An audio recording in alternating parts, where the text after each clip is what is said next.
Lepo pozdravljeni spet v Ambientih. Apartmajska stavba v Ljubljani ponazarja idejo enega največjih arhitektov modernizma, Le Corbusierja, ki je trdil, da mora vsaka hiša naravi povrniti tisti košček, ki ga je odvzela svojo površino.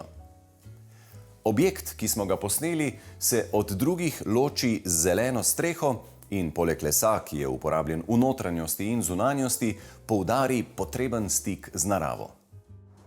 V tujini je bolj kot pri nas običajno, da so v mestih na voljo stanovanja, kamor se lahko, na primer poslovneži, vselijo za krajši ali daljši čas sami ali s svojimi družinami. Ampak v Ljubljani smo našli eno tako, ki si ga velja ogledati tudi pobliže. Vila z apartmaji se nahaja ob ljubljanski obvoznici in kot da svojo fasado v znamenju lesa želi gosta spomniti, da je prišel v državo gozdov. Namenjena je predvsem poslovnežem, ki si želijo več miru in zasebnosti, zato si namesto hotelske izberejo to apartmajsko namestitev in tu ostanejo več dni, celo tednov. Torej, veliko bolj dom, kakor je hotelska soba. Absolutno. Vidite, v apartmajih imamo dejansko mi čisto vse. Se pravi, dejansko gost prinese s seboj pač kovček in vse ostalo dobi tukaj.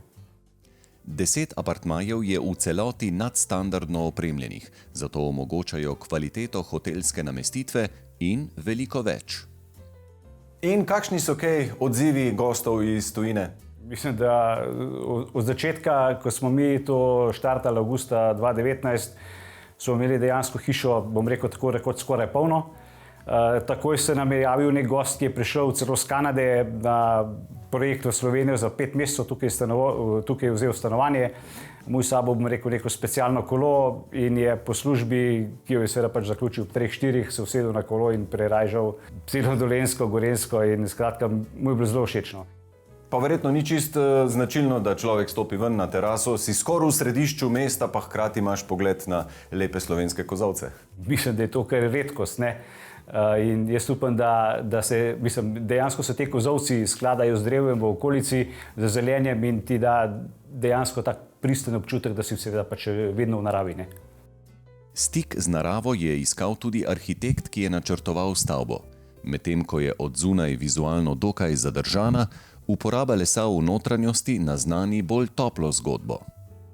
Zunanja arhitektura je relativno zadržana, razen mogoče teh poudarkov konzolnih lož. Tukaj smo tudi uporabili les. Pač les se v zadnje čase uporablja vedno več v tej sodobni arhitekturi, ne samo kot obložni material, kot material fasadnih oblog, ampak tudi kot konstrukcijski material. Mi smo tukaj uporabili lokalni les, to je termično obdelana smreka. Ta je zanimiva zaradi tega, ker zaradi svoje toplotne obdelave potem tudi brez kakšnih kemičnih aditivov lahko zdrži do 30 let. In tak les ne trohni, prav tako ni zanimiv za lesne škodljivce, pa boljše se stara, bolj enakomerno. In verjetno tudi zato, da če je to namenjeno pretežno tujim gostom, naj se nadaleč vidi, da smo dežela gozdov. Ja. In v tem glavnem delu, kjer se pač dnevni prostori odpirajo proti naravi, ti okvirita pogled narave skozi leseno oblogo. Kako to, da ste se odločili za nekatere skupne prostore, kot so fitness, savna, pralnica? Zanimivo. Vsi se še verjetno spomnimo teh sušilnic v blokih iz naše preteklosti, ki so potem kasneje postale na primer sobe za namizni tenis, kjer so se družili otroci. In tukaj je prišlo pač iz dveh razlogov. Eno je to, da smo skušali čim bolj optimizirati tlorisne površine stanovanj, torej pomeni, da izkoristimo tisto kvadraturo res maksimalno, po drugi strani pa to priložnost za druženje stanovalcev, kjer si lahko izmenjajo zgodbe, če prihajajo z različnih koncev sveta. Zato na primer v stanovanju ni utilitija, ker je skupna pralnica v kleti, tam so pralni sušilni stroj, zraven je tudi fitness in na vrhu savna. Notranjost sledi zunanjosti, tako da namesto rdeča, lahko rečemo zelena nit apartmajev, je toplina lesa. Stanovanja so velikosti od 50 do 120 kvadratnih metrov in opremljena z izdelki slovenskih oblikovalcev. Dejstvo, da gre za apartmaje, kamor gost pride zgolj s kovčkom, je zaznamovalo delo ekipe notranjih oblikovalcev. Pozornost je bila posvečena postavitvi postelj hotelskega standarda s skritim kotičkom za kovčke. človek ima občutek, da pride v neko svoje stanovanje, se zelo hitro začne domače počutiti, ampak na hotelskost pa spominja velikost postelj. Ne? Tukaj ste si privoščili, dali Ja, duška. res je. V bistvu to je bil kar, bom rekla, en zahtevek, da mora biti spanje zelo kvalitetno oziroma počitek. Tako da smo potem izbirali ležišča iz nabora proizvajalcev, ki delajo pravzaprav hotelsko opremo najvišjega standarda. In ja, od tam v bistvu te postelje, ki so v bistvu res zelo udobne.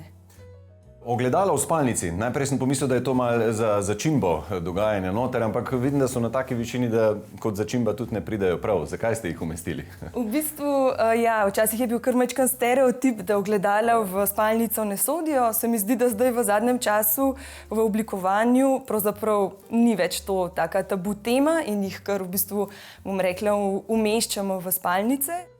In seveda ne moremo mimo tapet, ki vsakemu prostoru dajo en čist nov, svež karakter, hkrati eleganco in hkrati toplino. In zdi se mi, da zadnje čase je veliko prostorov, ki me navdušajo ravno s tapetami. Očitno so v trendu, ne?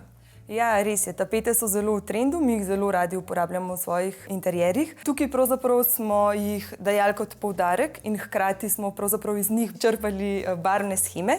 Vsi dodatki so pravzaprav nekako na podlagi tapet, ki so bile izbrane. Gledali smo, da smo izbirali neke pastelne odtenke, ki so pač prijetne. V teh basic, osnovnih stanovanjih smo dali v bistvu tapete, kjer imajo v bistvu grafično, kar majčkeno abstraktno prikazano monstro. Ta ima v bistvu res lep simbolni pomen, prinašala naj bi srečo, ljudi naj bi sproščala. Tako da, kaj bi si za svoje goste želeli boljšega, kot da so srečni in sproščeni. Pa hvala Bogu, danes je nabor tapet res odličen, ne? Če se spomnite včasih, ko so bila še midva majhna, so tapete bile grozne. Odličen in ogromen.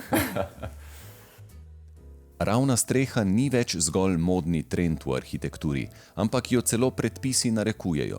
Prostorski načrt Ljubljane določa, da mora javni objekt, ki je večji od 600 kvadratnih metrov, imeti zeleno streho. Po drugi strani je pa to zelo dobro, ker pripomore k ugodju stavbi. Ta hiša se pač poleti ne pregreva, tudi izgube so v zimskem času manjše zaradi tega. Predvsem je pa fino, ob teh močnejših poletnih nalivih je zemljina akumulira vodo in ne spusti pač vso to količino vode v sistem meteorne kanalizacije. Zelena streha na nek simbolen način vrne tisto kvadraturo, ki smo jo vzeli s pozidavo te hiše, jo vrne potem na strehi. Jaz mislim, da v prihodnosti bo velika večina streh v naših mestih bo skoraj sigurno zelena. Ljudje se še vedno včasih bojimo, a tehnološko že dovolj znamo, da se izognemo morebitnemu puščanju take strehe. Jaz mislim, da ja, tudi proizvajalci dajo garancije, zdaj niso več te garancije 10 let, ampak so 20, tudi 30 let. Tako da, kar se tega tiče, ni razloga. Po drugi strani pa to streho lahko uporabljamo tudi kot bivalno površino, ne? Kot neko teraso na vrhu mesta.